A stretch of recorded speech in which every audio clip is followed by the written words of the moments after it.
Hello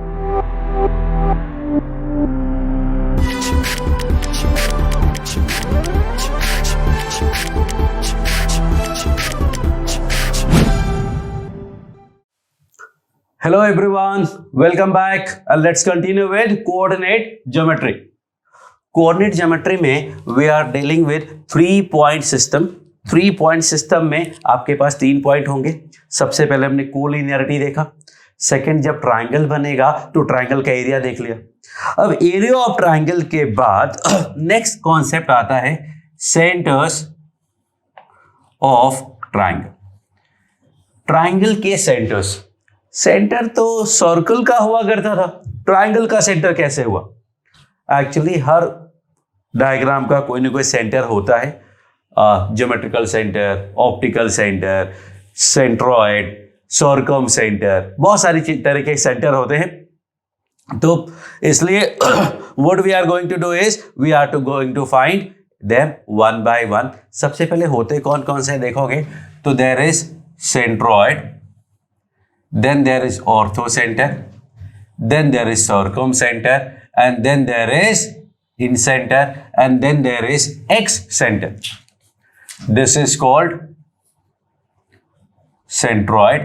This is called ortho center. This is called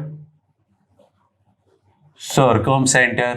This is called in center, and this is called X centers. Actually x centre 3 होते हैं, तो E1, E2, E3 3 होंगे, but अभी मैंने combine किया हुआ है. So these 5 kind of centres we are going to find about a triangle. So let's start with centroid. Centroid की बात करते हैं.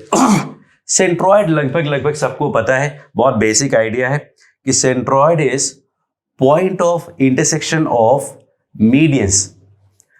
I call it point of concurrence of medians. Intersection और concurrence में क्या डिफरेंस है? Intersection basically used for 2 lines. अगर 2 lines है तो हम इंटरसेक्शन यूज करते हैं, 2 से ज्यादा लाइंस है तो हम कॉन्करेंस यूज करते हैं. Point of concurrence of 3 medians. अब मीडियन क्या होते हैं?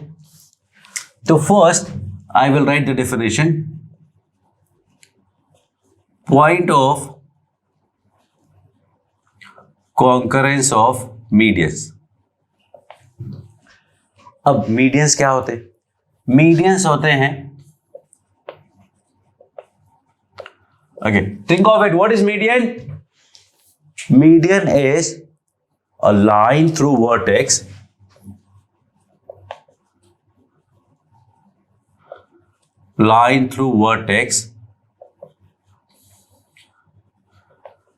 bisecting the opposite side.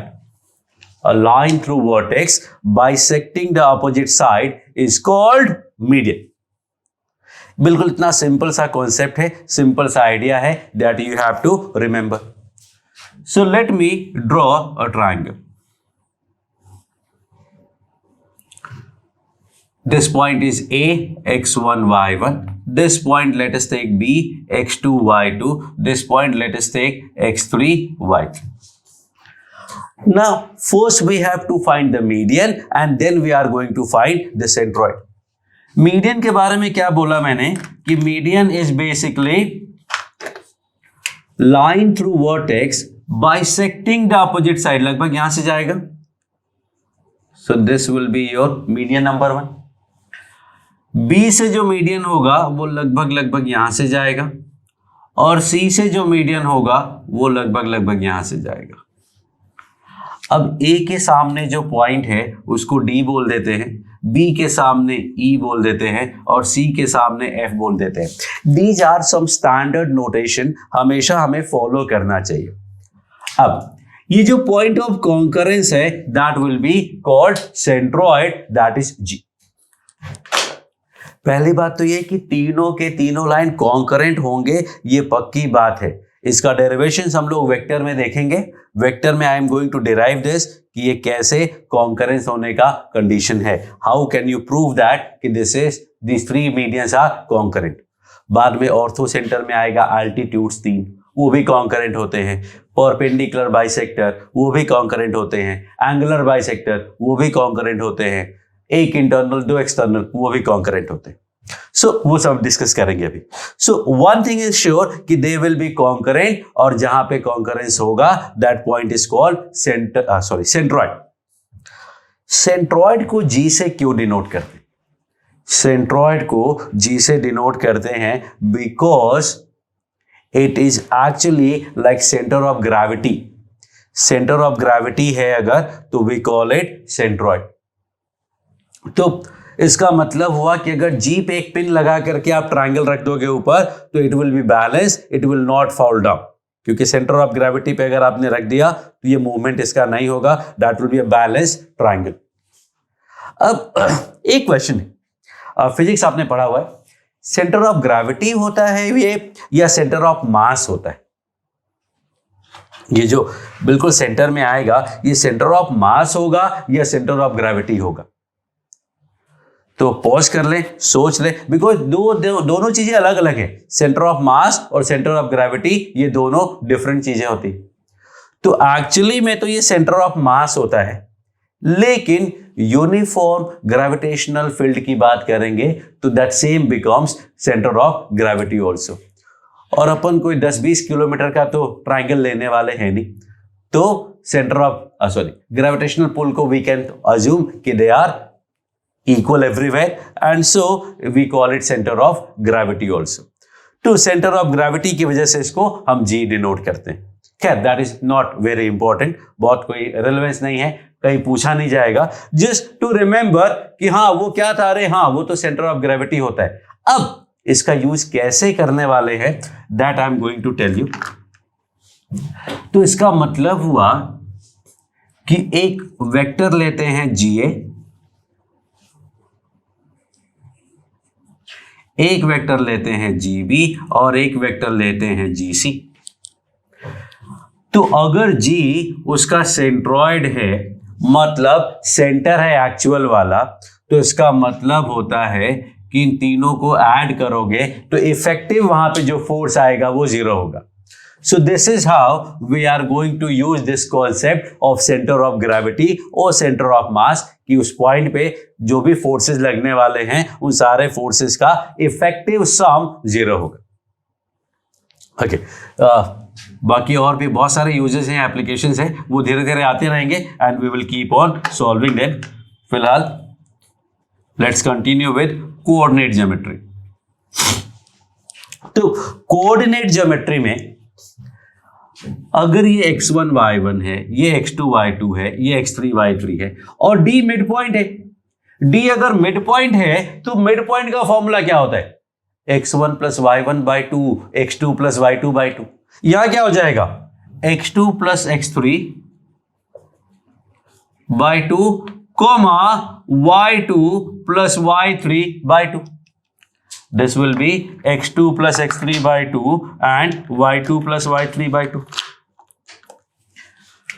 अब G पॉइंट की बात करते हैं। ये जो G पॉइंट है ये इस मीडियन को 2:1 में डिवाइड करता है। Again derivation is not important, I am skipping it here. तो 2:1 में अगर डिवाइड करते हैं सो व्हाट विल हैपन? आपको पता है ना कि ये इधर मल्टीप्लाई होता है, ये इधर मल्टीप्लाई होता है, mx2 plus nx1 upon m plus n। तो that G point will become mx2 that is x1 plus nx1 that is, इन दोनों को मल्टीप्लाई करोगे क्या मिलेगा? x2 प्लस x3 आएगा, तो plus x2 plus x3 upon 2 plus 1 is 3। देख लो फॉर्मूला क्या था भाई, x फाइंड करने के लिए दोनों का x यूज करते थे, y फाइंड करने के लिए दोनों का y यूज करेंगे। जब y यूज करोगे तो 1 into y1 is y1, 2 into this, sorry ये प्लस है, 2 into this is y2 plus y3 upon 2 plus 1 is 3। So this is your point which is called centroid of this triangle. Simple सा formula है, just like average x1 plus x2 plus x3 by 3, y1 plus y2 plus y3 by 3. Simple mean, simple जो average होता है, that is the kind of this. So this is how you find centroid of a triangle.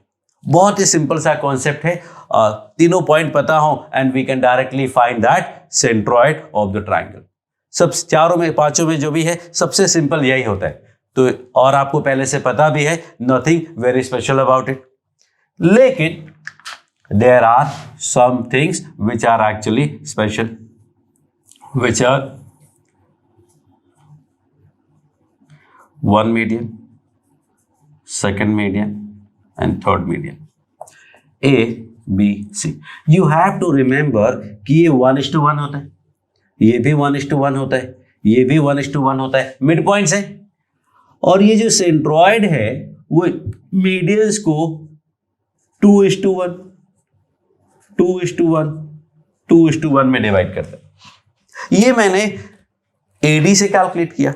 आपका मन है आप BE से calculate कर सकते हो, आपका मन है आप CF से कैलकुलेट कर सकते हो. तो anyhow you will get the same idea. That is second important point about centroid.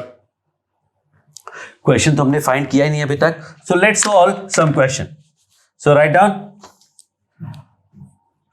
Point A is 1,2, 2,3 and C is 3, -1. These are the 3 points, 1,2, 2,3 and 3, -1. You have to find the centroid. अब ये तो मैं आपको बोलूंगा नहीं solve करने को, because जब तक आपने सॉल्व कर भी लिया होगा. और आंसर क्या आया? 1 + 2 + 3/3, 2 + 3 - 1/3. That comes out to be 2, 4/3. Nothing special about it. It is very simple idea. Next example. Next example है A है 1,2, B है 2,3, C है 1, लैम्डा, या चलो 2, -1, लैम्डा, और सेंट्रॉइड दिया है origin.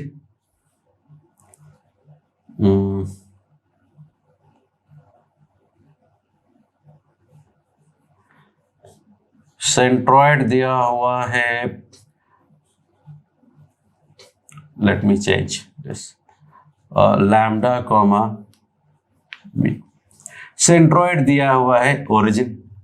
Then you need to find lambda and mu का value. It will take mostly 5-10 seconds. You can solve. To solve it, I am going to solve. आपको pause करना है, आप पॉज करके सॉल्व कर लीजिए. मैं जब सेंट्रॉइड कैलकुलेट करूंगा तो I will use A + B + C, मतलब लैम्डा + 3/3, फिर A + B + C, मतलब mu + 5/3, which we are given that is equal to 0, 0.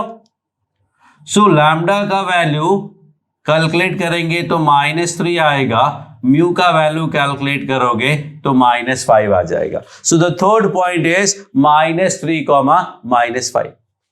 Unknown होगा तो भी सॉल्व हो जाएगा. Not very good question I will say, बिल्कुल बेसिक क्वेश्चन है, आसानी से हम सॉल्व कर सकते. तो फिर डिफिकल्टी कैसे आएगी? हाउ डू यू से कि भाई डिफिकल्ट क्वेश्चंस कहाँ हैं इसके? तो difficult question I am going to tell you. You start writing कि दिस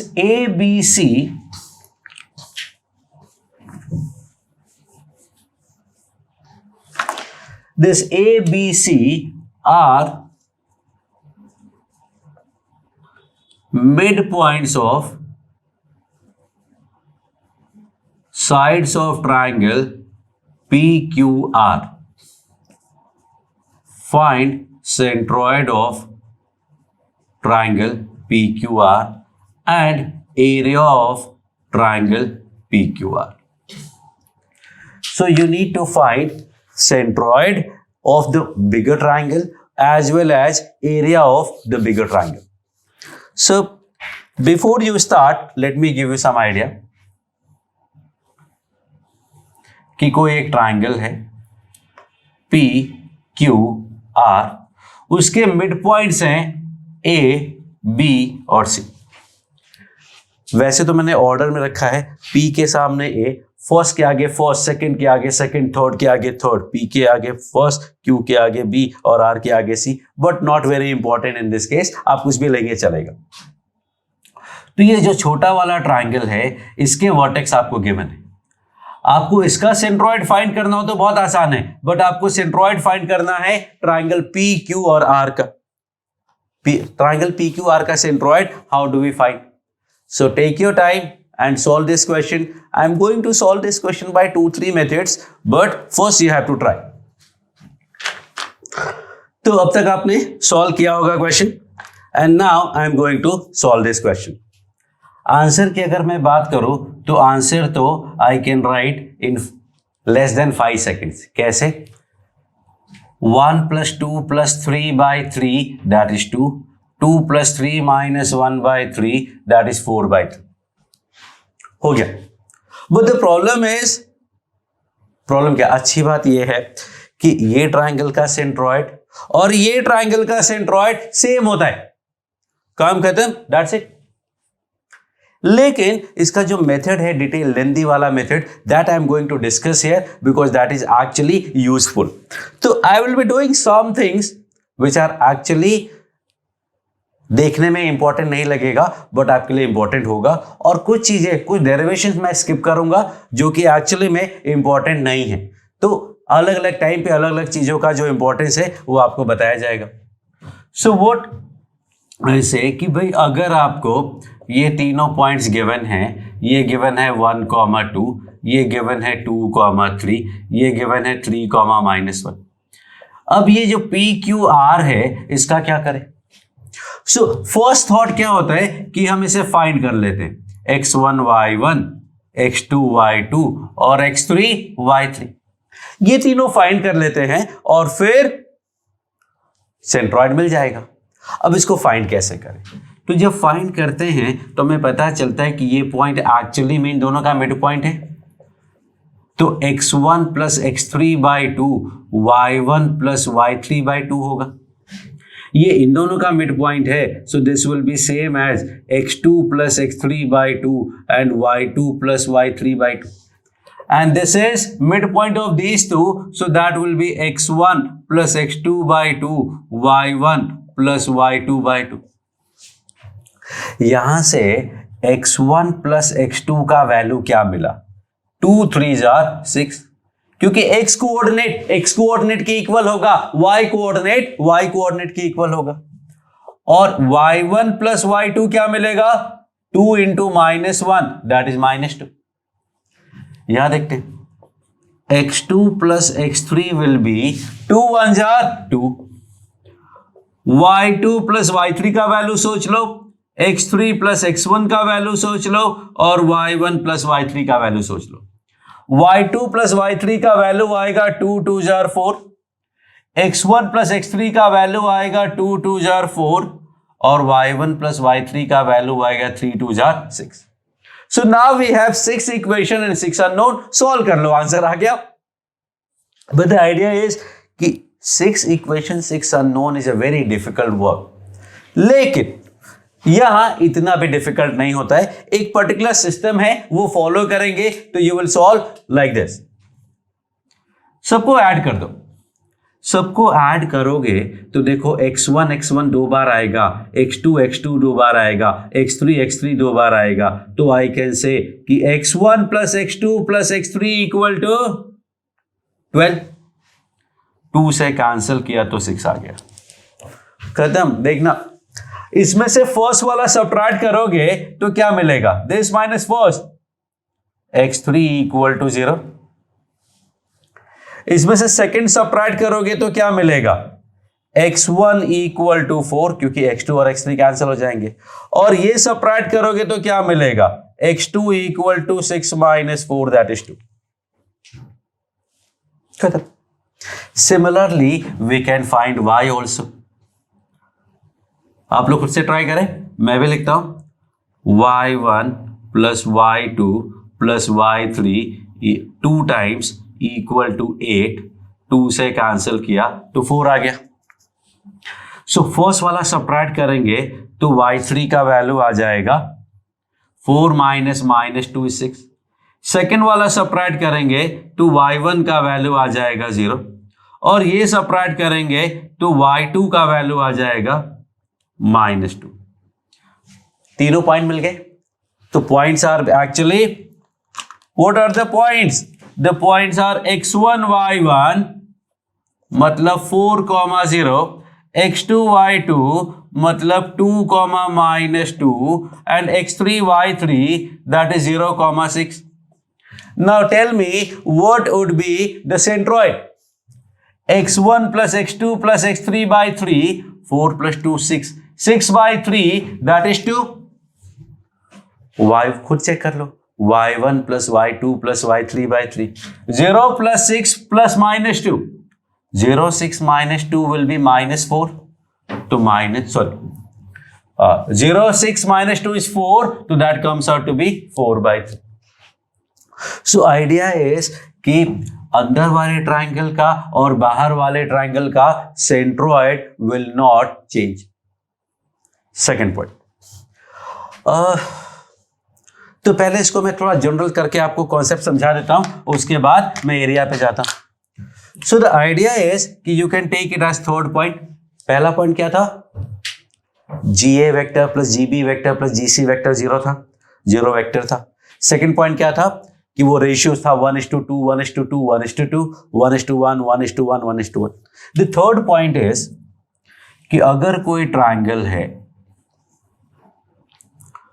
ABC और उसके साइड्स को आपने λ/1, λ/1, λ/1 में डिवाइड किया। ध्यान से देखना, रोटेशन में चलना है।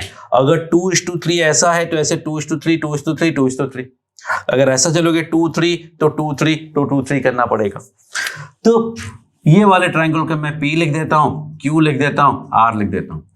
सो किसी ट्राइंगल की साइड्स को किसी भी फिक्स रेशियो में डिवाइड करो, अगर तीनों साइड को सेम रेशियो में, तो जो नया ट्राइंगल बनता है PQR, उसका सेंट्रोइड बड़े वाले सेंट्रोइड के इक्वल ही होता है। सेंट्रोइड विल बी सेम, मतलब centroid of ABC will be same as centroid of PQR. That is your third point. यहां हमने क्या देखा? मिड पॉइंट का कॉन्सेप्ट लगाया, बट मिड पॉइंट की जरूरत नहीं है। कोई भी हो, 1:1 का कंपल्शन नहीं है। 2:3 हो, 3:5 हो, 5:1 हो, और तो और एक्सटर्नल हो -2:3, -3:5, -7:9। तो इंटरनल डिवीजन हो या एक्सटर्नल डिवीजन हो, in both the cases centroid will remain same, अगर आप सेम ऑर्डर में और सेम रेशियो में डिवाइड करेंगे तो। अब बोलो नहीं, इसको मुझे 2:3 करना है, इसको 3:5 रखना है, इसको 1:1 रखना है, तो चेंज हो जाएगा। अदरवाइज अगर आप सेम रेशियो रखेंगे तो centroid will not change. All good? Okay, so this was about the centroid वाला part. Second part आता है एरिया। एरिया की बात करते हैं। एरिया की बात करते हैं तो the idea is कि this area, this area, this area and this area, all these 4 areas are equal in case of midpoint. So fourth point I am going to tell, triangle isosceles equilateral नहीं बनाना चाहिए जब कोई concept की understanding की बात हो, क्योंकि आप इक्विलेटरल ट्राइंगल बनाओगे तो पता ही नहीं चलेगा कि आपने अल्टीट्यूड बनाया है या एंगुलर बाइसेक्टर बनाया है या मीडियन बनाया है, तो डिफिकल्ट हो जाता है टू समझना। सो सी है, यहां से मैंने एक मीडियन बनाया, मिड पॉइंट से एक मीडियन बनाया, एक मीडियन बनाया। What you see is 6 different triangles. 1, 2, 3, 4, 5, 6। ये सारे के सारे ट्राइंगल्स का एरिया सेम होता है। Area of triangle 1, 2, 3, 4, 5, 6 plus delta 1 equal to delta 2 equal to delta 3 equal to delta 4 delta 5 delta 6 and that will be delta upon 6. सबके सब 1/6 हो जाएंगे. The idea is I am trying to define that. ध्यान से देखना. अगर मैं ये वाले ट्राइंगल की बात करता हूं, you can take any triangle. इसका जो बेस है वो बड़े वाले ट्राइंगल के बेस का हाफ हो गया. तो इफ आई से कि ये मेरा हाइट है और ये मेरा बेस है बड़े ट्राइंगल का, तो छोटे ट्राइंगल का जो बेस है वो बड़े ट्राइंगल के बेस का हाफ है. तो बेस जो था वो b/2 हाफ तो होता ही है. Half base into height I am going to use. Half base जो था वो बड़े ट्राइंगल का हाफ हो गया. जो हाइट है वो कितनी हो गई? हाइट भी हाफ हो गई? एक्चुअली नहीं, हाइट जो होता है वो 1/3 हुआ.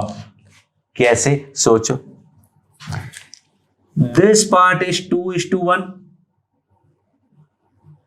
हेलो. तो जो हाइट वाला पोर्शन होगा वो भी 2:1 में ही आएगा. मतलब this part is actually h/3 only. So that comes out to be half BH upon 3/2 = 6. तो जो टोटल एरिया है उसका 1/6 हो जाएगा. ध्यान से देखना, जो बेस है वो हाफ हो जाएगा, हाइट 1/3 हो जाएगा. क्योंकि मीडियन अगर 2:1 में है तो एल्टीट्यूड भी 2:1 में ही होगा इन दिस केस. तो दिस वाज वन आइडिया. एक और इसमें कॉन्सेप्ट है, वो यहां लिख देते हैं. This will B actually 4B. This is actually 4A because everything is talking about the area only. So 4B क्या है कि if we divide sides of a triangle by their midpoints, तो जो नया ट्राइंगल बनेगा उसका एरिया ये छोटे छोटे ट्राइंगल के एरिया की इक्वल होगा and everything will be delta/4 delta/4 delta/4 delta/4. अब delta/4 क्यों हुआ ये आप मुझे बताएंगे.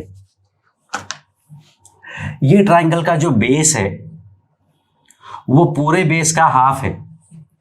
बिकॉज वी नो दैट, आपने बचपन में पढ़ा था कि अगर मिड पॉइंट्स को ज्वाइन करते हैं तो वो थर्ड साइड के पैरेलल और उसका हाफ होता है. तो पूरा बेस ये था, अभी बेस इतना हो गया. फिर हाइट की बात करते हैं. हाइट वाइज भी अगर देखोगे तो ये अगर मिड पॉइंट है तो हाइट वाइज भी वो मिडिल पे आएगा. तो इसमें 1:1 सब कुछ 1:1 है, मतलब हाफ हाफ हो गया. इसमें एक 1:1 था तो हाफ हुआ था, एक 2:1 था तो 1/3 हुआ था. अब ये जो मैंने बात बताई है अगर आपको समझ में आ गया तो वेल एंड गुड, नहीं आया तो लेटेस्ट स्टेज पे धीरे धीरे अपने आप समझ में आएगा. Next time after a year और सो जब आप 12th में आएंगे आप इसको रिवाइज करेंगे तो आपको ये बिल्कुल क्लैरिटी आ जाएगी. और अगर आप 12th में हैं और आप रिवीजन के हिसाब से पढ़ रहे हैं तो आपको समझ में आ जाना चाहिए कि what I am talking about. क्योंकि हाफ बेस इनटू हाइट का एक बेसिक सा आइडिया है and that you will be able to understand. और फिर भी नहीं आता है तो wait for next revision, but remember the results. पहला कि ये सारे एरियाज इक्वल होते हैं. Let me clean this up. So all these areas are actually equal.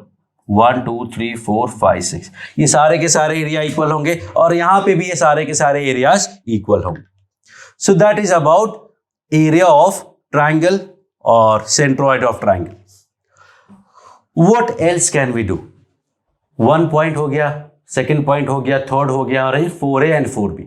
तो this is I think all about the centroid. आगे और भी कुछ चीजें आएंगी बट वो ये सब कुछ कंप्लीट होने के बाद. तो centroid is I think done. Thank you.